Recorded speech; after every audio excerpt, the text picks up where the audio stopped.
Bab 1200. Mendengar kata-kata Bu Cheng, Lin Yu dan Bailey menoleh dan melihat ke arah pintu masuk supermarket. Mereka melihat bahwa Tan Kai, yang melawan si Sao Chun saat ini, jelas menunjukkan tanda-tanda penurunan. Menghadapi gerakan brutal si Sao Chun, waktu dipaksa mundur lagi dan lagi. "Tuan, apakah Anda ingin saya membantunya?" Bu Cheng menoleh, dan buru-buru bertanya pada Lin Yu, menilai dari pengalamannya yang kaya dalam pertempuran, jika ini terus berlanjut, Tan Kai kemungkinan besar akan dibunuh oleh si Sao Chun. "Tidak perlu untuk." Lin Yu mengerutkan kening dan berkata dengan suara yang dalam. Tangan di belakang punggungnya lebih erat. Dia juga melihat bahwa situasi Tan Kai sangat berbahaya. Jika dia tidak berhati-hati, dia mungkin kehilangan nyawanya. Pada saat dia sedang berbicara dengan Bu Cheng, si Sao Chun memanfaatkan penundaan Tan Kai, dan cambuk menyapu bahu Tan Kai dengan parah, dan pemukulan Tan Kai terhuyung-huyung. Setelah itu, si Sao Chun melangkah maju dengan cepat, memegang pisau di punggungnya, dan membanting ke arah jantung kiri Tan Kai. "Hati-hati." Langkah Cheng di toko buah meledak dengan cemas ketika dia melihat adegan ini, tapi dia tidak begitu jauh dari Tan Kai dan si Sao Chun, jadi Tan Kai secara alami tidak bisa mendengar apa yang dia katakan. Tapi untungnya, refleks Tan Kai masih luar biasa. Pada saat si Sao Chun menusuk seperti kilat, belati di tangannya juga berputar ke belakang dan memblokir, dan suara tajam dari frosting logam terdengar. Belati itu mampu memblokir pisau si Sao Chun, tetapi si Sao Chun bereaksi dengan sangat cepat. Begitu dia memutar pergelangan tangannya, belati di tangannya langsung terangkat, dan pisau itu menyapu belati di tangan Tan Kai dan menusuknya dengan ganas. Bahu kiri Tan Kai merayu. Tan Kai mendengus kesakitan, wajahnya memerah, dan dia mengatupkan mahkota giginya dengan kuat, lalu belati di tangannya menghantam lengan si Sao Chun. Ekspresi si Sao Chun berubah, dan dia dengan cepat mengeluarkan belati yang dimasukkan ke bahu Tan Kai, yang mampu menghindari pisau Tan Kai. Tapi segera dia menyerang lagi dengan tajam, dan Tan Kai menahan rasa sakit dan berjuang untuk memblokir. "Bapak." Bu Cheng mengerutkan kening saat melihat ini, dan tiba-tiba menoleh ke Lin Yu dan berkata, "Jika kita tidak membantunya lagi, maka Tan Kai mungkin benar-benar telah dibunuh oleh bajingan itu." "Ya, dia baru saja bersembunyi di babak itu, tetapi di babak berikutnya, dia mungkin tidak seberuntung itu." Bailey juga melirik Lin Yu dengan tenang saat ini, tampak sangat tidak puas dengan ketidakpedulian Lin Yu, dan berkata dengan dingin, "Aku tidak bisa melihatnya mati dengan mataku sendiri, aku akan menyelamatkannya." Mengatakan itu dia berjalan menuju bagian luar buah. "Jika kamu sekarang berada di masa lalu, maka semua yang telah kami lakukan akan ditinggalkan." Lin Yu mengepalkan tinjunya dan berkata dengan suara yang dalam, "Aku tidak ingin membantunya, tapi aku tidak bisa membantunya." Mendengar apa yang dia katakan, langkah kaki Bailey tiba-tiba berhenti, menoleh, dan menatap Lin Yu dengan wajah bingung, mengerutkan kening dalam kebingungan, "Apa maksudmu dengan ini?" Bu Cheng tidak bisa membantu tetapi melihat Lin Yu dengan heran, dan dia juga tidak mengerti arti mendalam dari kata-kata Lin Yu. Lin Yu menatap tanpa berkedip ke pintu masuk supermarket ke Tan Kai dan si Sao Chun yang bertengkar satu sama lain, dan berkata dengan suara yang dalam, "Jika Anda membantu di masa lalu, rencana kami mungkin segera terungkap, memberitahu orang-orang bahwa semua ini adalah rencana kami. Oke, Xing Zong dan Fu Wei akan segera melaporkannya ke Ling Xiao dan Wan Xiu. Apa yang membuat mereka tidak melepaskan pekerjaan mereka sebelumnya?"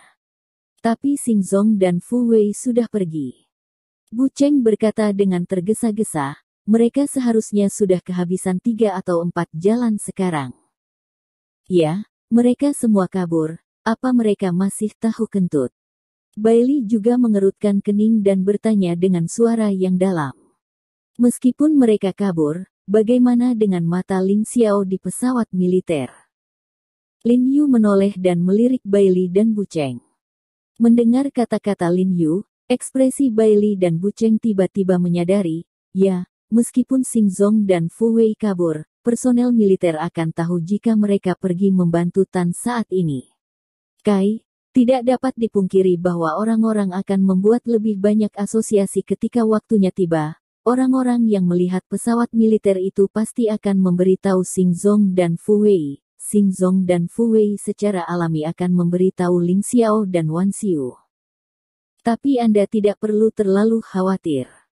Lin Yu mengerutkan kening dan berkata dengan suara yang dalam, orang-orang dari Departemen Pesawat Militer atau polisi akan segera datang. Meskipun mereka merasa waktunya lama, hanya beberapa menit sejak Tan Kai dan Si Shaochun mulai. Bailey dan Bucheng saling memandang, lalu mereka tidak bertindak gegabah, mereka memandang Tan Kai di kejauhan, dan Kiki memeras keringat untuk Tan Kai. Untungnya, pada saat ini, sebuah mobil hitam dengan cepat bergegas ke pintu masuk supermarket. Hampir sebelum mobil berhenti, sesosok melompat keluar dari mobil, dan dengan suara gemuruh, ia bergegas menuju Si Shaochun yang sedang bertarung dengan Tan Kai. Wajah Si Shaochun berubah drastis saat melihat situasinya, tanpa sepatah kata pun, dia berbalik dan lari, dengan sigap lari ke arah jalan, dan mobil hitam itu langsung mengejarnya. Tim Tan, kamu baik-baik saja. Pada saat ini, sosok yang melompat ke depan memegangi Tan Kai dan bertanya dengan prihatin. Aku baik-baik saja, cepat, masuk ke mobil, kejar. Tan Kai berkata dengan cemas, mengatakan bahwa dia mengambil sosok itu dan masuk ke mobilnya dan mengejarnya ke arah di mana Si Shaochun melarikan diri. Tuan, apakah kita ingin mengejar kita? Bucheng bertanya dengan tergesa-gesa, karena takut Si Shaochun akan kabur.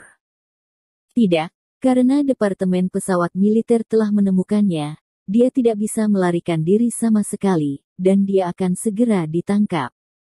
Lin Yu tiba-tiba menghela nafas lega. Dia khawatir tentang keselamatan Tan Kai sekarang. Jika Tan Kai melakukan kesalahan, dia akan merasa tidak nyaman dalam hidupnya.